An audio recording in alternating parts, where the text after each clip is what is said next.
வணக்கம் டிஎன்பிசி நண்பர்களே. உங்கள் தேர்வு தயாரிப்பை இன்னும் வேகப்படுத்தலாமா? வாங்க, மார்ச் மாசம் 1-2 தேதிகளோட மிக மிக முக்கியமான நடப்பு நிகழ்வுகளை உங்க தேர்வு நோக்குல வேகமா தெளிவா ஒரு அலசலசிடலாம். ரெடியா? ஆரம்பிக்கலாமா? இன்னைக்கு நாம என்னென்ன தலைப்புகள் பார்க்க போறோம்னு ஒரு சின்ன லிஸ்ட் இது.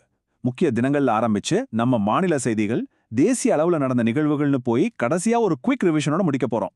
இந்த வரிசைப்படி போகும்போது விஷயங்கள் உங்க மனசுல நல்லா பதியும். சரி, வாங்க முதல் தலைப்புக்குள்ள போலாம். முதல்லயே முக்கிய தினங்கள். உங்களுக்கே தெரியும், இது தேர்வுகள்ல மார்க் அள்ளுற ஒரு ஏரியா.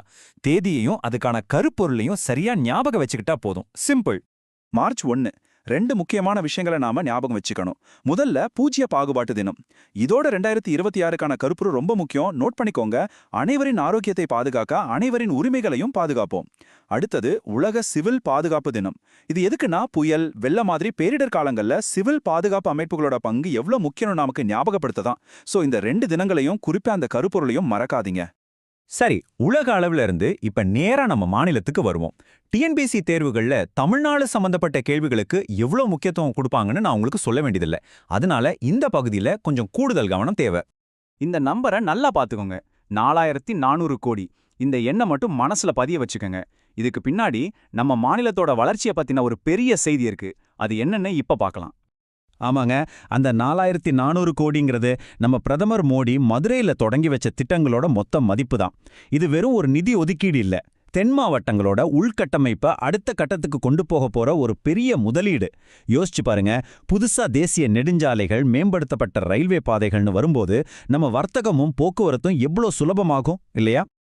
இதோ இன்னொரு முக்கியமான எண், 480. இது வெறும் நம்பர் இல்ல, தமிழ்நாட்டோட வரலாறுலையும் பண்பாட்லையும் ஒரு புது அத்தியாயத்துக்கான ஆரம்பம்னு கூட சொல்லலாம். என்னவா இருக்குன்னு யோசிக்கிறீங்களா? வாங்க பார்க்கலாம். அந்த 480 தான் நம்ம தமிழ்நாட்டுல 37 மாவட்டங்கள்ல புதிதா கண்டுபிடிச்ச சமண தொல்லியல் தலங்களோட எண்ணிக்கை. இது எவ்வளவு பெரிய விஷயம் தெரியுமா? நம்ம தமிழ்நாட்டுல சமண மதம் எவ்வளோ ஆழமா வேரூன்றி இருந்ததுக்கு இது ஒரு முக்கியமான சாட்சி. இந்த இடங்களை பாதுகாக்கிறதுக்காக மதுரையில ஒரு சமண பாரம்பரிய மையம் அமைக்கவும் திட்டம் இருக்கு. இது நம்ம வரலாற்றை பாதுகாக்கிறது மட்டும் இல்ல, சுற்றுலா வளர்ச்சிக்கும் ரொம்ப உதவும். நம்ம மாநிலத்தோட பெருமைகளை பார்த்தோம். இப்ப நம்ம தேசத்தோட பலத்தையும் அறிவியல் திறனையும் பார்ப்போம். பாதுகாப்பு துறையில இந்தியா எவ்வளோ வேகமா வளர்ந்துட்டு இருக்குங்கிறதுக்கு சில சூப்பரான உதாரணங்கள் இப்ப வருது. INS அஞ்சதீப். இது என்னன்னு கேட்டீங்கன்னா, anti submarine warfare shallow water craft. சுருக்கமா சொல்லணும்னா, நம்ம கடலோர பகுதிகளில் பதுங்கி இருக்கிற எதிரி நீர்மூழ்கி கப்பல்களை கண்டுபிடிச்சு தாக்குறதுக்காகவே பிரத்யேகமா உருவாக்கப்பட்ட கப்பல். இதோட ஸ்பெஷாலிட்டி என்னன்னா, பெரிய போர்க்கப்பல்கள் போக முடியாத ஆழம் குறைவான இடங்கள்லையும் இது அசால்ட்டா செயல்படும். அதுலயும் முக்கியமா, இது முழுக்க முழுக்க மேக் இன் இந்தியா திட்டத்தின் கீழே நம்ம நாட்டிலே கட்டப்பட்டது.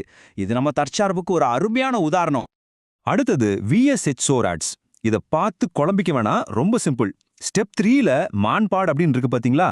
அப்படின்னா ஒரு வீரரே தன்னோட தோள்லே இதை சுமந்துக்கிட்டு போய் தாழ்வா பறக்கிற எதிரி விமானத்தையோ ஹெலிகாப்டரையோ சுட்டு வீழ்த்த முடியும். ஒரு நடமாடும் வான் பாதுகாப்பு அரண் மாதிரி. இதை நம்ம DRDO தான் உருவாக்கியிருக்காங்க. சுமார் 8 கிலோமீட்டர் தூரம் வரை உள்ள இலக்கை தாக்குன்னு வெற்றிகரமா சோதிச்சும் பார்த்துட்டாங்க. இது நம்ம தரைப்படைக்கு ஒரு பெரிய பலம்தானே. இப்போ ஒரு லைட்னிங் ரவுண்ட் மாதிரி இந்தியா முழுக்க நடந்த சில முக்கியமான நிகழ்வுகளை வேகமா பார்த்துடலாம். ஒவ்வொன்றும் ஒரு சம்பாவிய கேள்வி, அதனால கவனமா கேளுங்க. ஓகே, வேகமா பாத்திரலாம். போட்ஸ்வானாவிலிருந்து வந்த 9 புது சிறுத்தைகள் மூலமா இப்போ குனோ தேசிய பூங்காவுல சிறுத்தைகளோட எண்ணிக்கை 48 உயர்ந்திருக்கு. அடுத்து சென்னை உயர்நீதிமன்றத்துக்கு புதிய தலைமை நீதிபதியா நீதிபதி தர்மாதிகாரியோட பெயர் பரிந்துரை செய்யப்பட்டிருக்கு. விளையாட்டுல ஒரு வரலாற்று சாதனை. ஜம்மு காஷ்மீர் அணி முதல் முனையா ரஞ்சி காலிறுதிக்கு முன்னேறி இருக்கு. கடைசியா தர்த்தி ஆபா திட்டத்தின் கீழே பழங்குடி மக்களோட வன உரிமைகளை பாதுகாக்க FRA செல்கள் அமைக்க மத்திய அரசு ஒப்புதல் கொடுத்திருக்கு. சரி, அரசியல், பாதுகாப்பு எல்லாம் பார்த்தாச்சு. இப்போ கொஞ்சம் நம்மள சுத்தி இருக்கிற இயற்கைக்கும் அறிவியலுக்கும் ஒரு விசிட் அடிப்போம். இந்த மாதிரி தலைப்புகள்ல இருந்து வர்ற கேள்விகள் சில சமயம் உங்களோட ரேங்கையே மாத்தி அமைக்கலாம். இந்த 3 செய்திகளுமே ரொம்ப சுவாரஸ்யமானவை. முதல்ல, நம்ம மேற்கு தொடர்ச்சி மலைக்கு உரிய நீலகிரி மரப்புறா காலநிலை மாற்றத்தால அழிவின் விளிம்புல இருக்கு.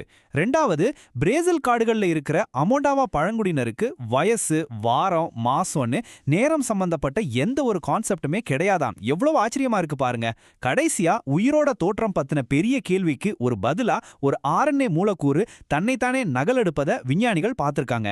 இது அறிவியல் உலகத்துல ஒரு மிகப்பெரிய மைல்கல். சரி, இப்போ நாம பார்த்த எல்லாத்தையும் வேகமா ஒரு தடவை ரிவைஸ் பண்ணிடலாம். இந்த பகுதி தான் தேர்வறையில உங்களுக்கு டக்குன்னு ஞாபகத்துக்கு வரப்போகுது. அதனால உங்க முழு கவனமும் இங்க இருக்கணும். ரெடியா? இங்க பாருங்க, பூஜ்ய பாகுபாடு தினம் எப்போ? மார்ச் 1. பிரதமரோட மதுரை திட்டங்களோட மதிப்பு 4400 கோடி. VSHR-AGA ஏவுகணையை உருவாக்கியது யாரு? DRDO. புதுசா வந்த சிறுத்தைகள் எந்த நாட்டில இருந்து வந்தது? போட்ஸ்வானா. சென்னை உயர்நீதிமன்றத்தோட புதிய தலைமை நீதிபதி பரிந்துரை யாரு? நீதிபதி SA தர்மாதிகாரி. இந்த 5 பாயிண்ட்டையும் மறக்கவே கூடாது, ஓகே? இந்த அலசல் உங்க தயாரிப்புக்கு ஒரு சின்ன ஊக்கத்தை கொடுத்துருக்கோன்னு நான் நம்புறேன். இப்போ உங்களுக்கான கேள்வி இதுதான். இன்னைக்கு நம்ம பார்த்த இந்த தலைப்புகள்ல எந்த டாபிக் உங்களுக்கு ரொம்ப முக்கியமா படுது? எதை முதல்ல உங்க ஸ்டடி பிளான்ல சேர்க்க போறீங்க? யோசிச்சு உங்க திட்டத்தை சரி செஞ்சு முழு வீச்சுல படிங்க. வெற்றி நிச்சயம். மீண்டும் சந்திப்போம்.